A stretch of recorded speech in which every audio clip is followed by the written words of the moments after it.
Hello guys, welcome to the review of the movie Robin Hood acted by Nithin garu and Sreeleela గారు. రివ్యూలోకి వెళ్ళే ముందు ఒక్కొక్క చెప్పడం కారణం మన ఛానల్ని సబ్స్క్రైబ్ చేసుకోకపోతే ఇప్పుడే సబ్స్క్రైబ్ చేసుకోండి. పక్కనే ఉన్న బెల్ ఐకాన్ క్లిక్ చేసి ఆల్లో పెట్టుకోండి. నా ఫర్దర్ వీడియోస్ మిస్ అవ్వకుండా చూడొచ్చు. చాలా మంది చూస్తున్నారు కానీ సబ్స్క్రైబ్ చేసుకోవట్లేదు. So please try to subscribe, click the bell icon also. Hi friends, మీరు ఎప్పుడైనా సరే 5,000 రూపాయల ప్రోడక్ట్ 250 రూపాయలకి రావడానికి గమనించారా? లేదు కదా. కానీ అమెజాన్, ఫ్లిప్కార్ట్ లాంటి కంపెనీస్ ఏం చేస్తూ ఉంటాయంటే కొన్ని గోల్డెన్ హవర్స్ టైంలో మెగా డీల్స్ ఇస్తూ ఉంటాయి. ఆ డీల్స్ టైంలో ఒక్కొక్క ప్రోడక్ట్ మీద 90% నుంచి 95% వరకు డిస్కౌంట్ అయితే ఉంటుంది. అయితే ఈ డీల్స్ కోసం మీరు కాన్స్టెంట్గా ఆ యాప్స్ చెక్ చేస్తూ ఉండలేదు కదా. కానీ మీకోసం నేను వాటన్నిటిని కూడా కాన్స్టెంట్గా చెక్ చేస్తూ ఉంటాను. అండ్ దాంట్లో ఎప్పుడు ఏ డీల్ పెట్టినా కూడా ఇమీడియట్గా మీకు ఆ ప్రోడక్ట్ని అయితే షేర్ చేస్తాను. మీరు ఇమీడియట్గా ప్రోడక్ట్ని పర్చేస్ చేయొచ్చు దాని నుంచే. అండ్ అంతేకాదు కొన్ని ఎక్స్ట్రాడినరీ ప్రొడక్ట్స్ ఉంటాయి, వాటిని మీరు బయట ఎక్కడ కూడా చూడరు. వాటి గురించి కూడా నేను మీకు షేర్ చేస్తాను. మీరు సింపుల్గా చేయాల్సింది ఒకటే, కింద డిస్క్రిప్షన్లో మన టెలిగ్రామ్ ఛానల్ లింక్, మన వాట్సాప్ ఛానల్ లింక్, మన ఇన్స్టా బ్రాడ్కాస్ట్ ఛానల్ లింక్ ఉంటాయి. వీటిలో మీరు ఏ యాప్ ఎక్కువగా వాడతారో ఆ యాప్కి సంబంధించిన లింక్ మీద క్లిక్ చేసి ఆ యాప్లో ఉన్న మన ఛానల్ని ఫాలో అవ్వండి. దాంట్లో రెగ్యులర్గా చాలా ప్రొడక్ట్స్ అయితే మీకు అప్డేట్ అవుతూ ఉంటాయి. అండ్ ఆ ప్రొడక్ట్స్లో మీకు ఏది నచ్చినట్టయితే దాన్ని మీరు కొనుగోలు చేయొచ్చు వెంటనే. సో డిస్క్రిప్షన్లో లింక్స్ ఉన్నాయి, వెంటనే ఫాలో అవ్వండి. అండ్ ఇంకా రాబిన్ హుడ్ మూవీ గురించి చెప్పాలంటే మూవీ అయితే ఓకే అంటే బేసిక్గా మూవీలో ఫస్ట్ హాఫ్ బాగుంటుంది. ఫస్ట్ హాఫ్లో మంచి ఫన్ ఎలిమెంట్స్ అయితే ఉంటాయి. సో బాగా నవ్వుకోవచ్చు. సో ఫస్ట్ హాఫ్ అంతా మ్యాక్సిమం ఎంటర్టైనింగ్గానే వెళ్ళిపోద్ది. మధ్య మధ్యలో కొంచెం ఫ్లాట్గా వెళ్తున్నట్టు ఉన్నా కూడా ఎంటర్టైనింగ్గా వెళ్ళిపోద్ది. ఆ ప్లాట్ పెద్ద ఇంట్రెస్టింగ్ ప్లాట్ కానీ, గొప్ప ప్లాట్ కానీ, ట్విస్టులతో కూడుకున్న ప్లాట్ కానీ ఏదీ కాదు. ఒక రెగ్యులర్ రొటీన్ కమర్షియల్ ప్లాటే. కాకపోతే ఏంటంటే ఇంకా దానికి తగ్గట్టుగా కొంత ఫన్ ఎలిమెంట్ అయితే బాగా యాడ్ చేశారు. వెన్నెల కిషోర్ గారు, రాజేంద్ర ప్రసాద్ గారు వీళ్ళ మధ్య ఇనీషియల్గా కొంచెం మంచి ఫన్ అయితే ఉంటుంది, ఎస్పెషల్లీ వెన్నెల కిషోర్ గారు. సో బాగా నడిచిపోద్ది అలాగా. సో ఫస్ట్ హాఫ్ మనకు అంత బోరింగ్ ఏం అనిపించదు. అండ్ ఓ 2 పాటలు ఉంటాయి, పర్లేదు. అంత గొప్ప గేమ్ ఉండవు కానీ పర్లేదు, మరీ వరస్ట్ గేమ్ ఉండవు. అయితే సెకండ్ హాఫ్ నుంచి మనకి సినిమా ఎటేటో వెళ్ళిపోతుంటుంది మొత్తం అంతా కూడా.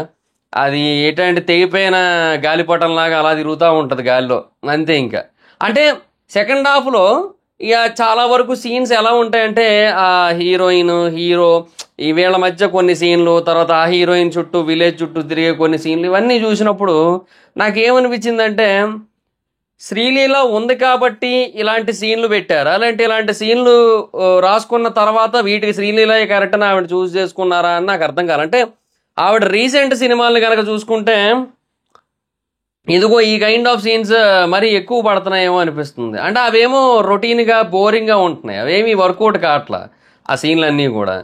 సో అదే నాకు అర్థం కాలేదన్నమాట. ఇంకా మనకి ఏం చేయలేము. సో ఆ సెకండ్ హాఫ్ అలా అలా వెళ్ళిపోతుంటుంది. అక్కడక్కడ మధ్య మధ్యలో కొంత ఫన్ అయితే ఉంటుంది సెకండ్ హాఫ్లో కూడా, లైట్గా ఒక కారు సీను, సో అట్లా కొన్ని ఉంటాయి అన్నమాట. సో ఓకే, అక్కడక్కడ పర్లేదు. అంటే క్లైమాక్స్ బాగుంటుంది మళ్ళీ. అంటే క్లైమాక్స్కి ముందు ప్రీ క్లైమాక్స్లో ఒక పాయింట్ రివీల్ చేస్తారు, అది బాగుంటుంది అని కొంచెం ఎమోషనల్గా అనిపిస్తుంది. తర్వాత ఆ క్లైమాక్స్కి వచ్చిన తర్వాత ఎలాగైతే ఎండ్ చేస్తారో సినిమాని, అది ఇంకా మంచి ఒక డీసెంట్ కమర్షియల్ ఎండింగ్ అని చెప్పొచ్చు. సో అలాగే వెళ్తుంది. బట్ ఆ గ్యాప్లో సెకండ్ హాఫ్ ఏదైతే ఉందో చాలా సీన్లు అవన్నీ కూడా అంతేం అనిపించలేదు.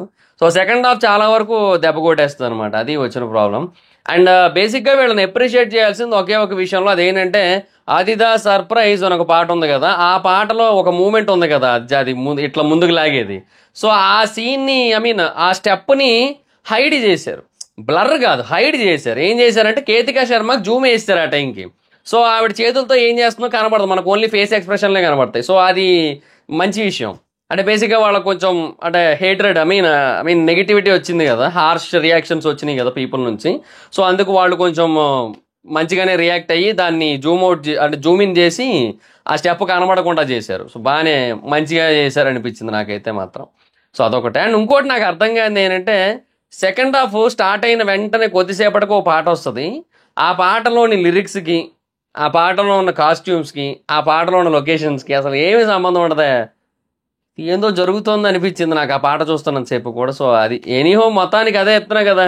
సో కొన్ని చోట్ల గాడి తప్పింది బండి, సో ఏటేటే వెళ్ళిపోద్ది అట్లా అనమాట. సో ఒక ట్రాక్ మీద వెళ్ళదు. అండ్ ఇనీషియల్గా స్టార్ట్ అయింది ఏదైతే ఉంటుందో ఆ తర్వాత అది ఎటో గాలికి పోద్ది. ఆ తర్వాత మళ్ళీ లాస్ట్కి వచ్చేసరికి మళ్ళీ అది కనబడుతుంది అంతే. సో అలా కనబడినప్పుడు బాగానే ఉంది. సో ఇనీషియల్గా చూసినప్పుడు కొంచెం కిక్ ఫార్మాట్ వచ్చింది నాకు, కిక్ ఫార్మాట్ ఫీల్ వచ్చింది నాకు. కిక్ సినిమా కూడా కొంచెం ఈ ప్యాటర్న్లోనే ఉంటుంది. మీకు సినిమా చూస్తే మీకు అర్థమైపోతుంది నేను ఎందుకు అలా అంటున్నాను. సో నాకు కొంచెం ఆ ఫార్మాట్లో అనిపించింది. తర్వాత మేబీ అలాగే వెళ్ళుంటే బాగున్నేమో. ఈ అన్నెసెసరీ కమర్షియల్ ట్రాక్లోకి వచ్చేసి ఆ లవ్ ట్రాకు, హీరోయిన్, హీరో ఏదో ఊహించుకుంటే పాటలు, అది ఏందో ఆ రోజులు పోయాయి అనుకున్నా, ఇంకా పోలే. అబ్బే లేదు అంటే మేబీ పాట అద్భుతంగా ఉంటే అది వేరే విషయం, బట్ పాటలు కూడా అంత బాగాలేవు కాబట్టి అది ప్రాబ్లం. ఒకవేళ మేబీ ఆ పాట చాలా బాగుండుంటే మేబీ ఆ ఫీల్ రాకపోనేమోలేండి. ఇప్పుడు కొన్ని కొన్ని సిచ్యువేషన్స్ ఉంటాయి. ఫర్ ఎగ్జాంపుల్ సీతారామం సినిమాలో జస్ట్ క్యాజువల్గా హీరోయిన్ వచ్చి కనబడి మాట్లాడి వెళ్ళిపోతుంటుంది, ఆ తర్వాత ఇంత అందం దారి మళ్ళిందా పాట వస్తుంది. బట్ అంటే పాట అద్భుతంగా ఉంటుంది అండ్ ఆ సీన్లు కూడా అలాగే అద్భుతంగా ఉంటాయి కాబట్టి మనకేం అనిపించదు. సో పాటలు ఎందుకు వచ్చాయి అనే ఫీల్ రాదు. ఇక్కడ అలా కాదనమాట, సంబంధం లేకుండా వస్తుంటాయి. అండ్ దానికి తోడు ఆ పాటలు కూడా అంత గొప్పగా ఏమి ఉండవు. సో దానివల్ల ఏందో ఈ పాటలు అవసరమా ఇప్పుడు అనే కైండ్ ఆఫ్ ఫీలింగ్ అయితే వచ్చింది. సో నితిన్ గారి డ్యాన్సెస్ అయితే బాగున్నాయి, బట్ అది ఎందుకో అవి కూడా అంత ఏమంటారు యూజ్ అయిన ఫీలింగ్ అయితే రాలేదు. అది మరి సిచ్యువేషన్. సో అది ఓవరాల్గా అందుకే మూవీ అయితే మాత్రం ఓకే ఓకే అంతే. సో ఆ ఫన్ పార్ట్ బాగుంటుంది అండ్ యూనో ఒక్కటి రెండు కమర్షియల్ ఎలిమెంట్స్ బాగానే వర్కౌట్ అవుతాయి సినిమా రిలేటెడ్గా కూడా. సో అది మ్యాటర్ అనమాట. చెప్పే కదా లాస్ట్లో ఒక ఎమోషనల్ పాయింట్ అవన్నీ కూడా. సో అవన్నమాట. సో అది మ్యాటర్. అండ్ ఇంకా యాక్టర్స్ పర్ఫార్మెన్స్ విషయానికి వచ్చినట్టయితే కూడా అందరూ బాగా చేశారు. ఎవరికి ఇచ్చిన రోల్స్ మేరకు వాళ్ళు అయితే బాగా చేశారు. So main you know majority of the portion నవ్వించింది అయితే వెన్నెల కిషోర్ గారు, ఆ తర్వాత రాజేంద్ర ప్రసాద్ గారు. సో వాళ్ళిద్దరు కూడా బాగా ఎంటర్టైన్ చేశారు. వాళ్ళ ఫన్ ట్రాక్ ఎంతవరకు అయితే వర్కౌట్ అయిందో అంతవరకు వాళ్ళిద్దరు నవ్వించారు. ఇంకా నితిన్ గారు, శ్రీలీల గారు ఇంకా యాజ్ యూజువల్ వాళ్ళకి ఇచ్చిన రోల్స్ మేరకు వాళ్ళు అయితే బాగానే చేశారు.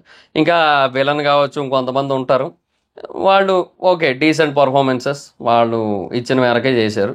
బట్ ఎందుకో కొన్నిసార్లు ఆ క్యారెక్టరైజేషన్ కూడా ఓవర్ పవర్ఫుల్గా చూపించి మళ్ళీ లాస్ట్కి ఓవర్ డమ్మీ చేసేస్తుంటే అది ఏమో అర్థం కాలే మళ్ళీ. సరే ఎనీహో అది వేరే విషయం. అండ్ ఇంకా డైరెక్షన్ విషయానికి వచ్చినట్టయితే వెంకీ కుడుమల గారిది నాకు చలో ఇష్టం, భీష్మ కూడా ఇష్టం యాక్చువల్గా వీళ్ళు ముగ్గురు కాంబినేషన్ అన్నారు. యాక్చువల్గా భీష్మ కాంబో రిపీట్ అన్నారు. రష్మిక గారు చేయకపోవడమే మంచిదైందిలేండి, ఆవిడకి సెట్ కాదు ఈ క్యారెక్టర్ యాక్చువల్గా. సో అది శ్రీలీల గారికి సెట్ అవుతుంది. నేను అదే అంటున్నా, అది శ్రీలీల గారికి రాసుకుని ఆవిడ తీసుకున్నారా, లేదంటే కథ అలాగ ఉంటే దానికి ఆవిడ సూట్ అవుద్దని తీసుకున్నారా, లేదంటే శ్రీలీల గారు వచ్చారు, రష్మిక గారు వెళ్ళిపోయి శ్రీలీల గారు వచ్చారు కాబట్టి సరే ఎలాగా ఆవిడ వచ్చింది కదా ఆవిడ తగ్గట్టు ఏవో కొన్ని సీన్లు రాద్దాం అనుకున్నారా, ఏమో నాకు అర్థం కాలే. అది మరి పరిస్థితి. సో డైరెక్షన్ అయితే మాత్రం కొంచెం మిస్ఫైర్ అయిందనే చెప్పాలి సెకండ్ హాఫ్లో. సో ఆ బేసిక్ కమర్షియల్ ప్లాటే, దాన్ని కూడా ఇంట్రెస్టింగ్గా తీసుకెళ్ళొచ్చేమో, బట్ అది మిస్ఫైర్ అయింది, అది ఎటేటో తిరిగింది, అదే ప్రాబ్లం. సో అది మ్యాటర్ అనమాట. అండ్ సాంగ్స్ అండ్ బీజిఎం విషయానికి వచ్చినట్టయితే సాంగ్స్ ఓకే ఓకే, బీజిఎమ్స్ పర్లేదు, బీజిఎమ్స్ కూడా అంత ఎక్స్ట్రాడినరీగా ఏం లేవు. ఒక పర్టిక్యులర్ 2-3 సీన్స్లో బీజిఎమ్స్ బాగున్నట్టు అనిపిస్తాయి, బట్ మిగతా చోట్ల అంత ఏం అనిపించలేదు. అది సిచ్యువేషన్. సో ఓవరాల్గా మూవీ అయితే ఓకే ఓకే. అండ్ సోది లేకుండా ఒక ముక్కలో ఈ రాబిన్ హుడ్ సినిమా గురించి చెప్పాలంటే ఇందులో సామి సాక్షి అని ఒక పదం ఉంటుంది యాక్చువల్గా. సో సామి సాక్షిగా చెప్తున్నా, ఇంకా బెటర్గా తీసి ఉండొచ్చు అది. సో ఈ మూవీకి జనరల్ మూవీ రేటింగ్స్ ప్రకారంగా నేను ఇచ్చే రేటింగ్ అయితే I'll give 3.3 out of 5. So that's guys, this the video. ఈ వీడియో కనుక మీకు నచ్చినట్టయితే లైక్ చేయండి, ఈ వీడియోని మీ సోషల్ మీడియా ప్లాట్ఫామ్స్లో షేర్ చేయండి, like Facebook, WhatsApp, Twitter, Insta, వీటన్నిటిలోని కూడా. అండ్ ఇప్పటివరకు ఎవరైనా మన ఛానల్ని సబ్స్క్రైబ్ చేసుకోకపోతే మాత్రం ఇప్పుడే సబ్స్క్రైబ్ చేసుకొని పక్కనే ఉన్న బెల్ ఐకాన్ క్లిక్ చేసి ఆల్లో పెట్టుకోండి, నా ఫర్దర్ వీడియోస్ మిస్ అవ్వకుండా చూడొచ్చు. చాలా మంది చూస్తున్నారు కానీ సబ్స్క్రైబ్ చేసుకోవట్లా. So please try to subscribe, click the bell icon also. నా ఇన్స్టాగ్రామ్ ఐడి ఎవరి మాత్రం అక్కడ వచ్చి ఫాలో అవచ్చు. Thank you so much guys. బాబా video next video, bye by.